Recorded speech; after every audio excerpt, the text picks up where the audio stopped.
My father, Silas, stared, his face a rigid mask of disbelief cracking under seismic pressure. "Chris, this is a trick, some video editing." "The city's press conference is live in 15 minutes, I said, my voice calm, a flat plane of water hiding impossible depth. "You can watch the mayor thank me, by name, Chris Vale, our visionary partner. Though I suppose you'll assume that's a different Chris Vale." My brother, Marcus, found his voice first, a splinter of its former smugness. "So you got lucky, a contract. It doesn't change what you are. You're not a father, you're a tinkerer who got a break." I looked at him, really looked, and saw the fear beneath the bluster. He wasn't just afraid of losing Sophie. He was terrified of the universe recalibrating, of the failure becoming the benchmark. "For 8 years, I began, the story wanting out now, you thought I was living in a one-room apartment over a bait shop. You were right. For the first 2 years. After Clara, after she died, that's all I could afford. Sophie slept in a drawer I lined with blankets." My mother flinched. They'd never asked about those years. The shame of their son's poverty was a stain they tried to ignore. "But the bait shop owner, Old Man Henderson, he had a problem. His boat's bilge pump failed every other month, flooding his hold. Saltwater corrosion. I designed him a new one in my apartment, a modular pump with a self-cleaning filter made from recycled plastics. I built it from scraps. It lasted 3 years without a hiccup." I tapped the phone. The hologram changed to a 3D schematic, rotating slowly. He told his friends, fishermen, then marina managers. I wasn't just tinkering, Marcus. I was solving a fundamental, expensive problem for an entire industry, with a soldering iron and a public library internet connection. The schematic morphed into a flowchart. The modular design was the key. It scaled, from bilge pumps to harbor wastewater management for small municipalities. I patented the core technology. Not with a fancy lawyer, I used an online service, filed the paperwork myself. That patent, number US 114-45329B2, is the foundation of every system Cygnus installs. My father, the real estate titan, understood property. He understood the word patent like a shark understands blood. "You own the patent?" "Outright. I licensed it exclusively to the company I formed, Cygnus Aquatech. The initial funding didn't come from VCs or family." I let the pause hang. "It came from the Coastal Sustainability Grant from the federal government, $250,000. The application is a matter of public record. My name is on it." The kitchen, once a stage for their intervention, had become my courtroom. I was the witness, the evidence, and the judge. "The consulting job," I said, making air quotes back at Marcus, "was me traveling to sinking coastal towns from Louisiana to Maine, diagnosing their water crises and designing custom solutions based on my core module. I wasn't a consultant, I was a surgeon, and they paid the surgeon's fee." By year 5, Cygnus had 17 employees, all brilliant misfits like me who believed water was the next frontier. We operated out of a refurbished warehouse, no sign out front, no press releases. I pulled up another file on the phone, a candid photo of me in coveralls, laughing with a team under the harsh light of the warehouse, a massive, complex filtration system being assembled behind us. It looked like the heart of a starship. We were stealth by design, not to hide from you, but from the corporate giants who'd have bought and buried the tech.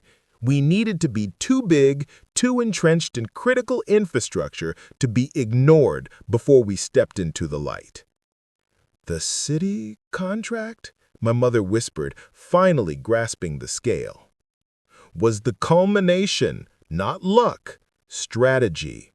For 2 years, we've been running a silent pilot program in the 3rd District, replacing lead pipes and managing storm runoff with our smart systems. Crime dropped because streetlights had constant power from integrated microturbines.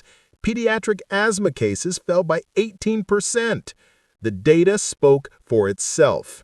The $200 million isn't for a product. It's for a new circulatory system for the entire city. And I designed the heart. I picked up the defaced guardianship paper, crumpled it slowly, and dropped it into the sink.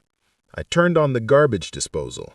The grinding whir filled the silence, a violent, mechanical end to their paper-thin plot.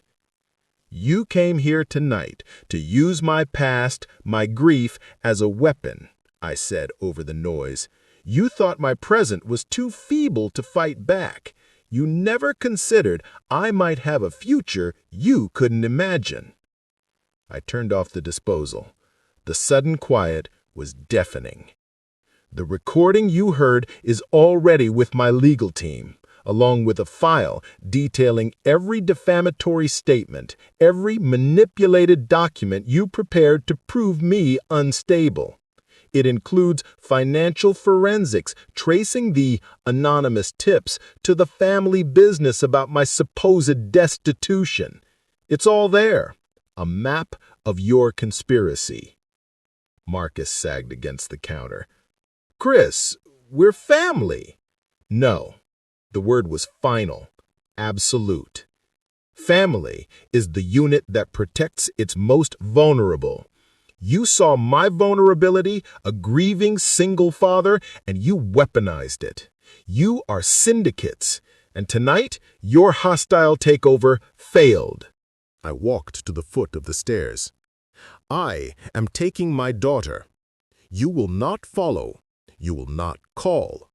Any attempt to approach us, any legal maneuver will trigger the immediate and public release of the evidence file. It will also trigger a review of all city and state contracts currently held by Morelli Properties, given the demonstrable ethical bankruptcy of its principals. My father's head snapped up. That was the blow that landed. Their empire was built on municipal zoning approvals, sweetheart deals, and a reputation for solidity.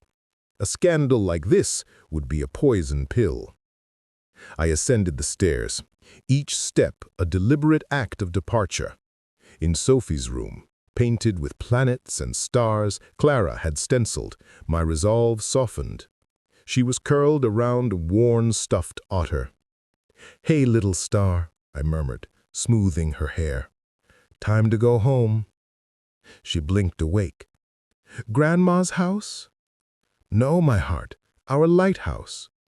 Her eyes, Clara's eyes, widened with sleepy delight. She didn't ask questions. She trusted me. That trust was the only inheritance I'd ever needed. Carrying her down, bag in hand, I passed through the living room again. They were statues in a museum of their own ruin. My mother wept silently. My father stared at the floor, the proud architect of a dynasty watching its blueprint dissolve. Marcus just looked hollow, a suit with nothing left inside. I opened the front door. The cool, free air of the night washed over us. "One last thing," I said, not turning back. "The name, Morelli. You were so worried about Sophie not having it. She won't. She'll have Vale. And one day she'll have Cygnus. And that name will stand for cleaning water, for building cities that breathe, for protecting the vulnerable. It will stand for everything you believed a name shouldn't be.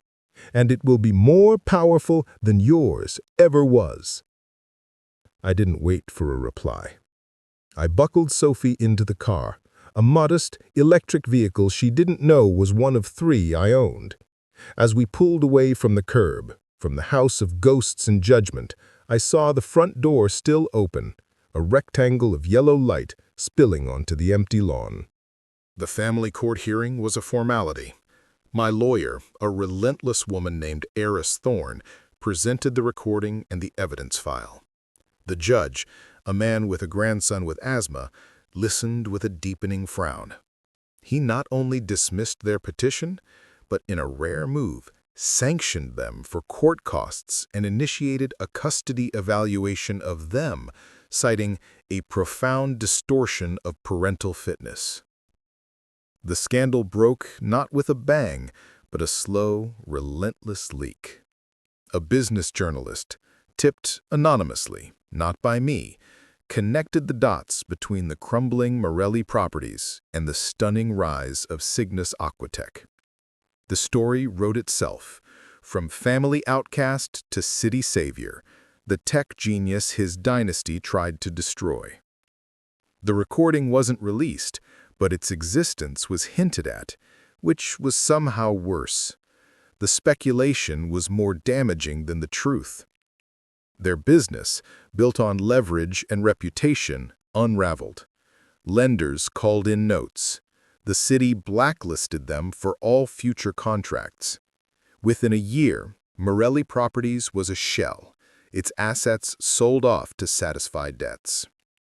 Silas Morelli now spends his days playing chess in the park, a king with no kingdom. Evelyn joined a charity, a real one, perhaps seeking an absolution her son will never grant. Marcus faced the sharpest fall. Stripped of his title and credibility, he drifted through minor sales jobs. Last I heard, through a mutual acquaintance who didn't know they were mutual, he's selling timeshares. The poetic justice was almost too perfect. My world, meanwhile, expanded. The lighthouse wasn't just a home, it became Cygnus's remote think tech. The lower floors hum with servers and prototypes. Sophie has a lab bench of her own, stocked with safe experiments, colored sand and water filters made from plastic bottles. She calls it Helping Daddy. The $200 million contract was just the beginning. We've since secured deals with 3 other major coastal cities and are in talks with agencies in the Netherlands and Singapore. Cygnus isn't a startup anymore. It's an institution. But I still walk the warehouse floor. I still know the names of every employee's kids. Tonight, a different storm is brewing. Sophie is 7 now. We sit in the lantern room, watching the clouds gather over the ink-black sea. The beacon turns, painting us in brief, sweeping bars of light. "Daddy," she asks, her head against my arm, "was Mama proud of you?" The question, so simple, hits me with the force of the coming gale. "I think," I say, my voice thick, "she'd be proud of us. She'd be proud of the home we built, not just this lighthouse, but the feeling of it, the safe feeling. Grandma and Uncle Marcus, they didn't have the safe feeling." No, little star. They had a different feeling, a hungry one, and it made them want to break things, including us. She's quiet for a moment, listening to the wind. "I'm glad we're unbreakable." I hold her tighter. We are. Not because we're hard, but because we bend. Like the best systems, we adapt, we flow. Later, after she's asleep, I stand on the observation deck. The storm is upon us, rain lashing the glass. Below, in the turbulent water, I see the outfall pipe for our own desalination and filtration system, a compact Cygnus unit that gives the lighthouse complete water independence. It's performing perfectly, turning chaotic seawater into clean, calm sustenance. They tried to use my past to drown me.